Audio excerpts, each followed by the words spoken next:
हो गया। हाँ लोबिन अभी नहीं आने दीजिए ना, आने दीजिए। नहीं सरकार के खिलाफ क्यों बैठना पड़ा धरने पर? लोबिन देखिए, हम लोग सरकार के खिलाफ में नहीं बैठे हैं। आज हम लोगों की सरकार बनी है, गठबंधन की सरकार बनी है, और चुनाव के पहले सब स्टेज पे हम लोगों ने ये घोषणा किया था कि हम लोगों की सरकार बनेगी, जेएमएम की सरकार, गठबंधन की सरकार बनेगी, तो निश्चित तौर पर जो स्थानीय नीति है इसको हम लोग लागू करेंगे।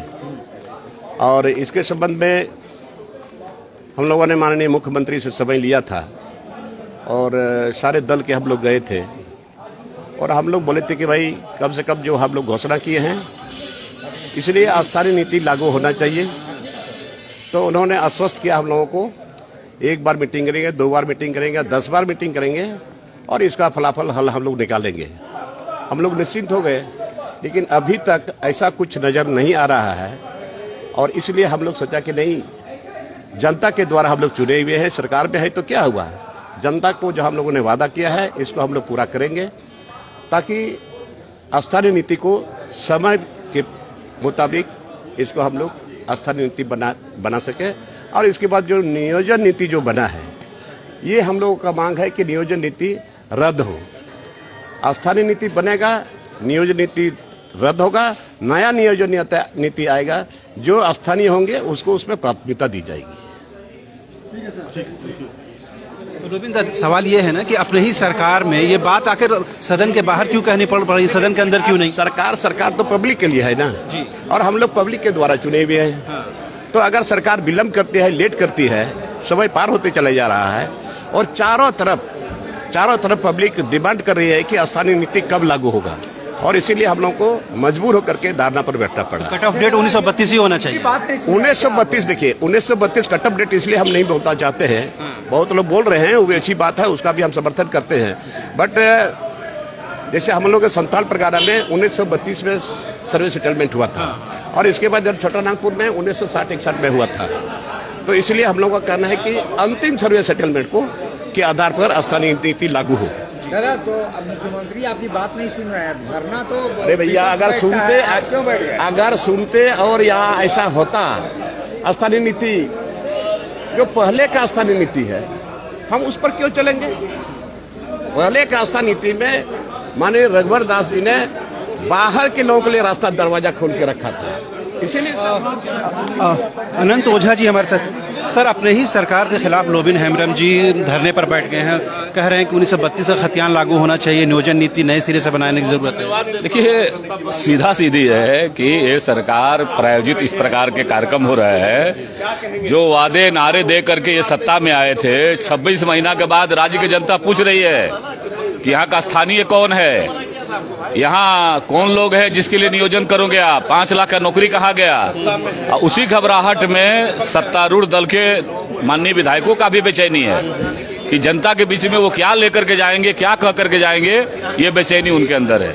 ये लग रहा है कि सरकार पर ये प्रायोजित जो बोल रहे हैं, तो ये क्या सरकार मतलब इन विषयों पर फेल हो गई है 26 महीनों में? नहीं, एक कदम भी सरकार ये नहीं चल पाई है, और जनता की अदालत में इनको जाना है, और जनता इनसे पूछ रही है कि आपने 26 महीना में क्या किया।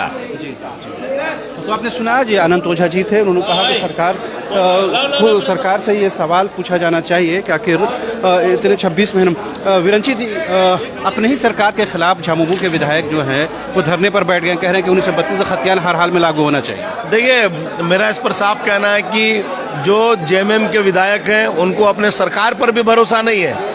अगर उनको अपने सरकार पर भरोसा रहता तो इस प्रकार का धरना देने का जरूरत नहीं था। आपने तो कहा था कि सरकार बनाऊंगा तो 32 का खतियान लागू करूंगा, तो आपको किसने मना किया था भाई? आपको किसने मना किया? तो देखिए, ये झूठी सरकार है, मक्कारी सरकार है, ये सिर्फ आग लगाने वाली सरकार है, ये लोगों को लड़ाने वाली सरकार है, कभी भाषा के नाम पर, कभी स्थानीय नीति के नाम पर, कभी 32 के नाम पर, कभी भोजपुरी मगी अंगिका के नाम पर, कभी खोरठा के नाम पर, कभी कुरमाली के नाम पर। इसको दरअसल विकास से कोई लेना देना नहीं है। और आप लोगों ने भी स्टैंड क्लियर नहीं किया, भाषा की व्यवस्था हो या बुलाए ना, वो बुलाए, सरकार बुलाए भारतीय जनता पार्टी को, पार्टी जाके अपना विचार देगी। बुलाए, सर्वदलीय बैठक की जरूरत है। नहीं, वो जब बुलाएंगे तो हमारी पार्टी अपना राय देगी। जी जी। तो आपने सुना किस तरह से विरंची नारायण ने कहा, अगर सरकार सर्वदलीय बैठक बुलाती है तो उसके बाद वो लोग अपनी राय जाहिर करेंगे।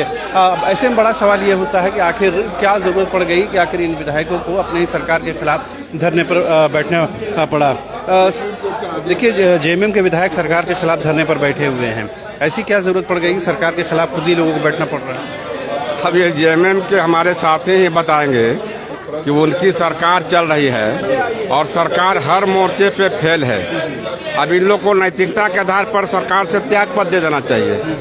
अभी जिस प्रकार इस प्रदेश में विधि व्यवस्था चरमराई हुई है, सत्ताधार के विधायक ही धरना पे दे रहे हैं। अब इससे आप अनुमान लगा सकते हैं, हम लोग तो लगातार 2 वर्षों से सरकार के विफल नीतियों के खिलाफ हम लोग आवाज़ उठाते रहे हैं और यह सरकार झारखंडियों की आवाज़ को दबाते आ रही है। आज उसी का नतीजा है कि इनके ही विधायक धरने पे बैठे हैं। जेपी पटेल जी, कल कहा गया था कि चुनाव में जो 27% आरक्षण की मांग कर रहे हैं, आपने कहा था सत्ता पक्ष विपक्ष तमाम लोग बैठेंगे, कहाँ वो दिख रहे हैं आपके विधायक? बोले तमाम लोग, समय आ रहा है, सब लोग बैठेंगे, समय आ रहा है, सब लोग आ रहा है। आप जानते हैं आंदोलन कहीं एक जगह से शुरू होता है। 3 लोग दिख रहे हैं सर हमें, बस 3 काफी है, 3 विधायक मतलब समझ रहे हैं। राज्य में 82 विधायक है, उसमें 3 में हम लोग कम है। चंद्रवंशी जी ने कहा था कल सत्ता पक्ष के विधायक भी रहेंगे, सब लोग का सहयोग प्राप्त है। जी रहेंगे। आज देखिएगा विधानसभा में, विधानसभा में तो हाँ, हम लोग एक ही चीज कहते हैं कि जो सुप्रीम कोर्ट का निर्देश है, जो नियम है, उसका आप पालन कीजिए। आप पंचायत चुनाव में आपने चुनावी वादा घोषणा किया है कि हम 27% पिछड़ों को आरक्षण देंगे, तो क्या मजबूरी है जो आप पंचायत चुनाव से ही आप पिछड़ों को दूर करना चाह रहे हैं? आपने कैबिनेट में कैसे फैसला ले लिया कि हम उड़ीसा के तर्ज पर चुनाव करेंगे, जबकि सुप्रीम कोर्ट का आदेश है, संविधान का निर्णय है कि पहले आयोग का गठन होगा, पिछड़ा आयोग का। पिछड़ा आयोग ओबीसी का सामाजिक और आर्थिक सर्वेक्षण करेगा, उसके रिपोर्ट के हिसाब से ही आप चुनाव करा सकते हैं। तो आपने सुना तमाम जो विधायक हैं और वो ये सत्ता पक्ष के या विपक्ष के जो विधायक हैं इस बात को मानते हैं, स्वीकार करते हैं कि तमाम जो ये झामुमो के विधायक जो बैठे हुए हैं, इनको नैतिकता के आधार पर आप वो विधायक पद से त्यागपत्र दे देना चाहिए और अपनी आवाज़ को बुलंद करनी चाहिए। लेकिन बड़ा सवाल ये है कि क्या इनकी आवाज़ मुख्यमंत्री तक या सरकार तक नहीं पहुँच रही है, जिसकी वजह से ये दिन देखना पड़ा है।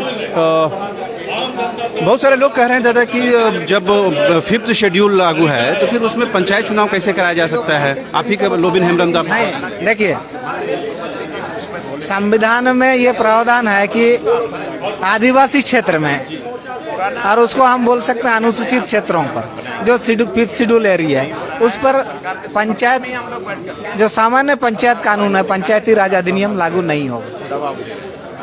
तो मेरा कहना है कि आदिवासी क्षेत्र के लिए, अनुसूचित जिलों के लिए स्पेशल पार्लियामेंट ने कानून बना दिया, जिसमें पंचायत के 23 प्रोविजंस है 5वीं अनुसूचित क्षेत्र में लागू करने के लिए। पैसा 96 जो कानून पार्लियामेंट लागू किया है, उस पंचायत का जो 23 प्रोविजंस है, अनुसूचित जिलों में 13 जिलों में उस आधार पर चुनाव होना चाहिए।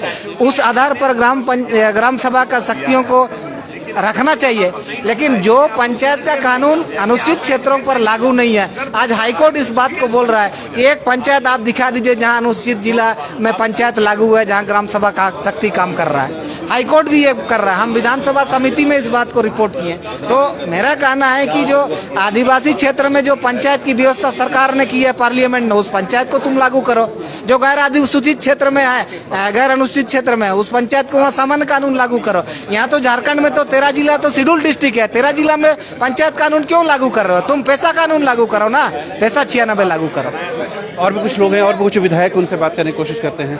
सर, मगर सवाल यही उठ रहे हैं कि सरकार तो जो पार्टी सत्ता में है, झारखंड मुक्ति मोर्चा, वो कहती है कि हम तो जल जंगल ज़मीन वाली पार्टी हैं, आदिवासियों मूलवासियों की हितैषी वाली पार्टी हैं। तो फिर आखिर उन्हीं के खिलाफ ये CNT एक्ट लागू करो, पैसा कानून लागू करो, क्या उनको ये पता नहीं है कि ये इम्प्लीमेंट करना है? ये सरकार के खिलाफ नहीं है, ये जनता की आवाज़ है और ये आवाज़ अभी की नहीं है। सदियों से हमारे इस झारखंड के अनुसूचित क्षेत्र के लोगों की ये आवाज़ है और